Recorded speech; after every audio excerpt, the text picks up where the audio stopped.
Okay, good morning, good afternoon, good evening, depending on when you're watching this. I'm so glad you could join us again, and I'm gonna get right into it. And today, for our devotion, I want us to talk about something called focus. I know it's something that we all know, but let me take you to Genesis chapter 13, verse 11 to 12. We are talking about Abraham here. And of course, God had told him, leave and go to the land that I will show you. And he took a step of faith. And what happened is Abraham took along his nephew. Of course, you know his nephew was called Lot. And they went along with him to the promised land, to the land where God had promised that he will show him. And it got to a certain place, a certain point in their lives where there was strife between the family of Lot, his nephew, and Abraham. And so Abraham and Lot decided to part ways. And the Bible says that Lot pitched his tent, which is of a particular interest to us today, that Lot pitched his tent toward Sodom. And so Genesis 13, 11 to 12 says, then Lot chose for himself all the plain of Jordan. And Lot journeyed east, and they separated from each other. That is Lot and his uncle Abram. And Abram dwelt in the land of Canaan, and Lot dwelt in the cities of the plain and pitched his tent even as far as Sodom.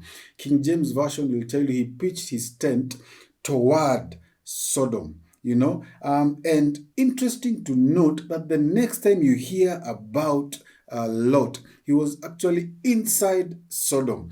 Before this, he was actually just facing Sodom and Gomorrah. And we all know, and even the Bible records, that Sodom and Gomorrah was a sinful place, a sinful city. It's not a place that you'd expect someone like Lot, who has spent time with Abraham, to actually go into. But listen, this is where focus comes in.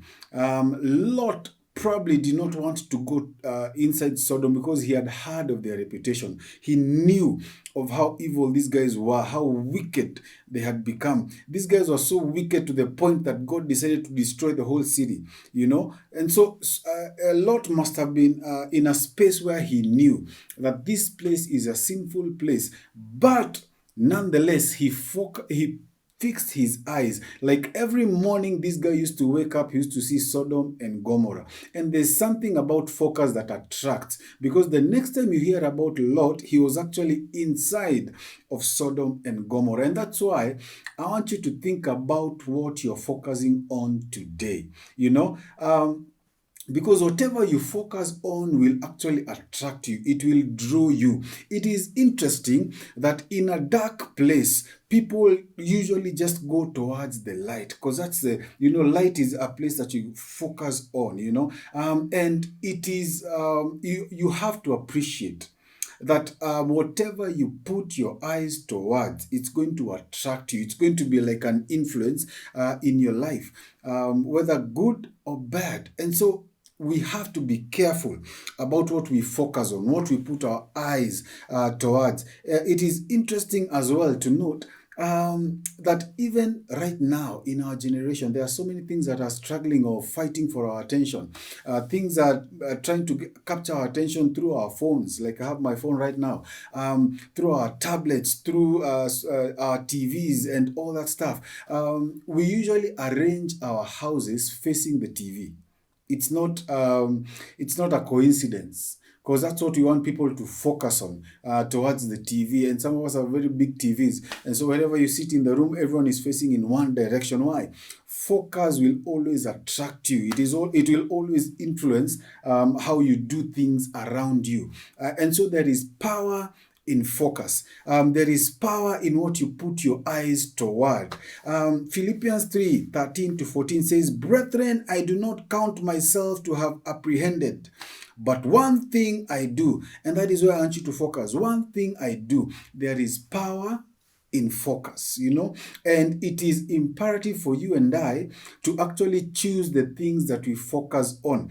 I usually tell guys, in my high school days, I didn't have it easy. It was rough, and I was being sent home for school fees every now and then. And there is a particular year, I think I was in Form 2, or Form 3, I can't remember. I was sent home for a full term because of school fees. And when I came back to school, it was, I had missed a lot of lessons. I had missed a lot of subjects, and I was the bottom of the pile. I was doing badly.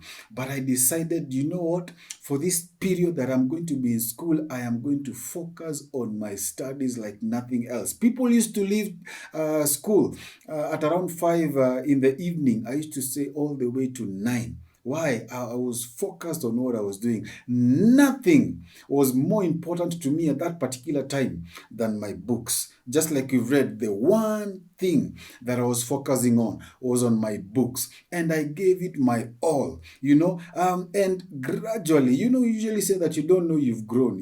You don't know you're growing. You just discover that you've grown.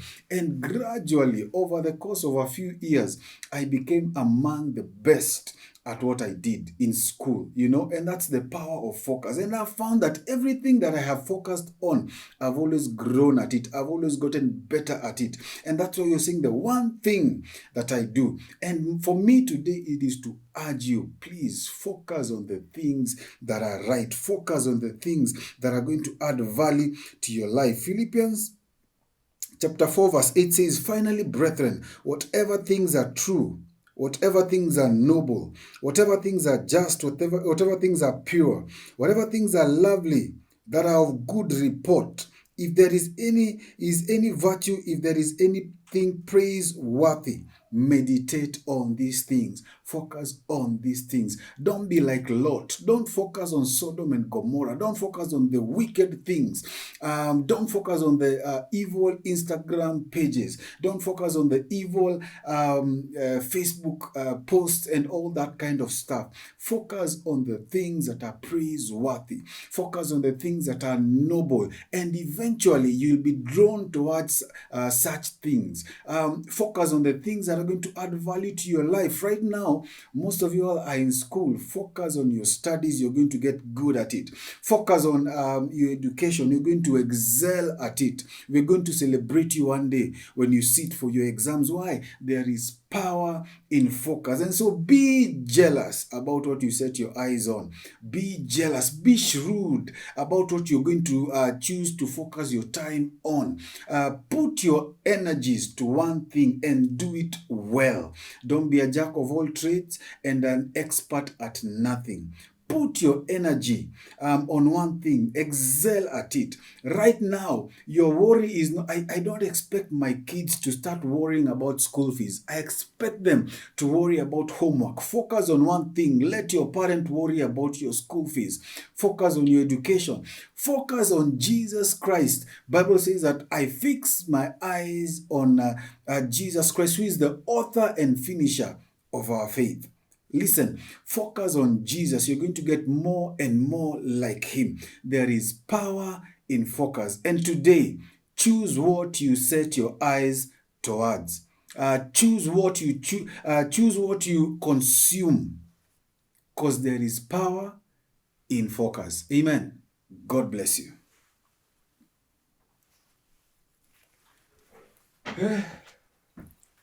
7 minutes. Nice. 8 minutes.